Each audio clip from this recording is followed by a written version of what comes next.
আপনি যে কথাটি বলছিলেন সেই বিষয়টি একটু তুলতে চাই, কিন্তু সেটি ঢাকার থেকে অনেক দূরের একটি ঘটনা আমি উল্লেখ করতে চাই, যেটি এর মধ্যে ভিডিও হয়তো আপনারা দেখেছেন। চাঁদপুরের মতলবে দুধ দিয়ে গোসল করে যুবদল নেতা হোসেন মিয়া দলের কর্মীদের উদ্দেশ্যে বলেছেন, জীবনে যদি টাকা না থাকে, মামু খালু না থাকে, শ্বশুরবাড়ি পাওয়ার না থাকে, তাহলে তারা রাজনীতি কইরেন না।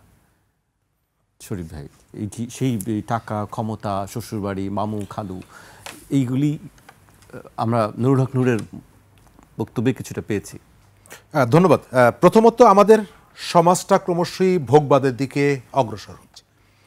আমাদের এই মনস্তত্ত্বটা কেবলমাত্র আমাদের রাজনীতিবিদদের মধ্যে আছে এমনটা না, এর বাইরে ভোটারদের মধ্যেও একটা মনস্তত্ত্ব তৈরি হয়েছে। নির্বাচন আপনি করবেন, আপনার গাড়ি কোথায়?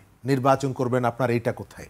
এবং এটা অস্বীকার করবেন না, আমাদের পার্শ্ববর্তী ভারতে কেজরিওয়াল যখন দুর্নীতি বিরোধী একটা আন্দোলন দিয়ে নির্বাচনের দিকে আসেন, তিনি ঝাড়ু মার্কা নিয়ে রাজনীতিতে নেমেছিলেন এবং দুটো রাজ্যে তিনি ভোটারদেরকে প্রভাবিত করে এবং বিজেপি, কংগ্রেসের মতন প্রবীণ দলগুলোকে পেছনে ফেলে তিনি জয়ের মালা গলায় তুলে নিলেন, ভোটাররা তাকে গ্রহণ করলেন।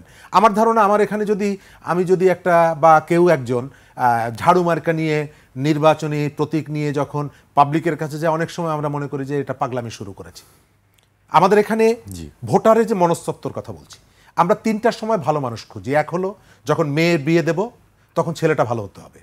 সেকেন্ড হচ্ছে যখন বাড়ি ভাড়া দিব, ভাড়াটিয়ে ভালো হতে হবে। আর লজিং মাস্টার যেন চরিত্র ভালো হয়। আর বাকি যে জায়গাগুলোতে আপনি খেয়াল করে দেখবেন যে একজন মসজিদের ইমাম বা ধর্মীয় পুরোহিত যখন বলে, আমরা কানে কানে বলি এই কাজটা আপনার না, এটার মধ্যে আপনি আইসেন না। অথচ আমি যখন সোশ্যাল মিডিয়ায় যাই, পাবলিক প্লেসে যাই, তখন আমি বলি যে ভালো মানুষ তো আসছে না, ভালো মানুষ এখানে এসেছিল। আমি একটা উদাহরণের কথা বলি। নির্মল সেন আপনাদের সাংবাদিকতার জগতে খুব আলোচিত একজন নাম ছিল। আমি তার নির্বাচন করেছি, ঢাকা 10-এ তিনি নির্বাচন করেছিলেন। বাংলাদেশের সৎ মানুষদের একজন, চিরকুমার, সারা জীবন জেল খেটেছেন, লিখেছেন এবং মৃত্যুর সময় তিনি তার মরদেহটাকে ঢাকা মেডিকেলে দিয়ে গেছেন গবেষণার জন্য। আর তার বাড়ি, পৈতৃক যে বাড়িটা পেয়েছিলেন, সেটি একটি গার্লস কলেজকে দিয়েছিলেন। সেই নির্মল সেন ভোটে দাঁড়িয়েছিলেন ঢাকা 10, অর্থাৎ বাংলাদেশের সব থেকে শিক্ষিত মানুষ। ঢাকা বিশ্ববিদ্যালয়ের ভাইস চ্যান্সেলর থেকে শিক্ষক, ছাত্র, বেইলি রোডের প্রধান বিচারপতি, প্রধান নির্বাচন কমিশনার থেকে আমলা, মানে ঢাকা শহরের সব থেকে গুরুত্বপূর্ণ জায়গায়, সচেতন জায়গায় নির্মল সেন ভোট পেয়েছিলেন 540টা।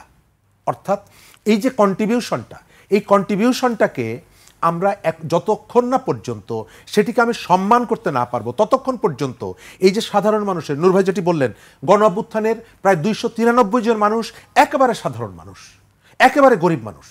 তাদের কেবল কিন্তু ভোট, নির্বাচন না, তাদের জীবনের একটা সংকটের বিষয় ছিল। জীবনের ইস্যুগুলোকে, মানুষের সংকটের ইস্যুগুলোকে আমরা কি অ্যাড্রেস করতে পেরেছি?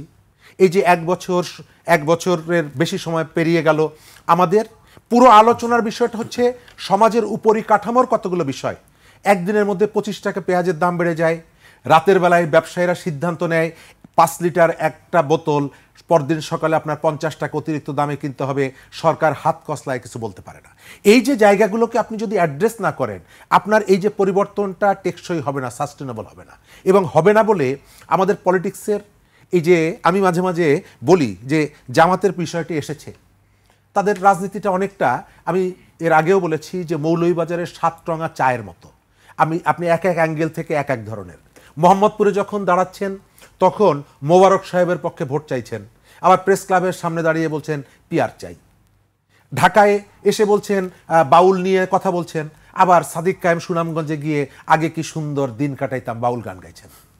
ঠিক আছে? তো এই যে জায়গাগুলোতে আপনার যেখানে যতটুকু দরকার, এই যে আমরা আলোচনা করছি কৃষ্ণদাকে আমি চিনি, আমার বাড়ির থেকে খুব বেশি দূরে না, এবং তারা যে সমস্ত অঞ্চলে ব্যবসা বাণিজ্য করেছেন, রাজনীতি করেছেন, সেখানে আমাদের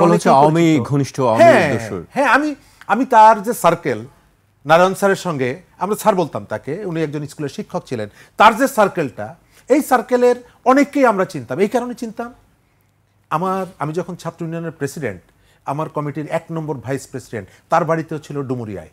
শামীম গুমের শিকার হয়েছে শেখ হাসিনার আমলে, আজকে প্রায় 9-10 বছর শামীমকে আমরা খুঁজে পাইনি।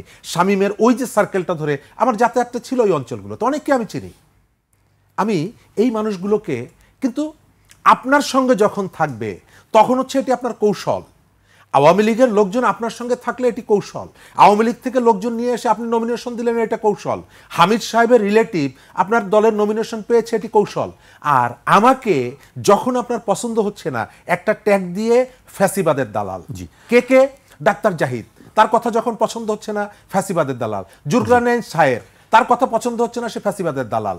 তাসনিম খলিল, আব্দুল নুত্তুষার, তার কথা যখন পছন্দ হচ্ছে না আপনি ফ্যাসিবাদের দালাল। তো এই যে নিকোল, সে ফ্যাসিবাদের দালাল। অর্থাৎ আপনি ঠিক করে দিচ্ছেন এই যে ট্যাগের যে রাজনীতি, এই রাজনীতি আমি দেখতে পাই এত সংখ্যক মানুষের আত্মদানকে বৃথা যাওয়ার ক্ষেত্রে যতগুলো ব্যাপার ভূমিকা রাখছে তার মধ্যে এটাও একটা।